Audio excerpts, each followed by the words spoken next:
Informacioni manipuluar është ndryshe i njohur shkurtimisht si fimi. Është bërë një nga kërcënimet kryesore të sigurisë globale. Në këtë konferencë, e cila mbahet sot në Bruksel, Bashkimi Evropian me partnerë si NATO apo OKB janë bërë bashkë për t'i dhënë një përgjigje këtij kërcënimi.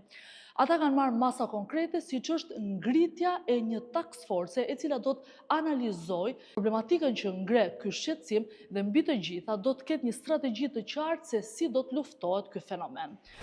Ekspert, studiues dhe personalitetet e institucioneve më të larta të Bashkimit Evropian, së bashku me partnerët, janë bërë bashkë për të prezantuar këtë strategji. Kjo është mënyra e vetme e cila mund të luftohet vetëm duke qenë të koordinuar dhe të bashkuar për të luftuar një nga problematikat e cila është duke u shfaqur në ditët e sotme në sigurinë botërore. Bashkimi Evropian dhe partnerët ndërkombëtar janë duke bashkëpunuar për të patur një botë më të sigurt.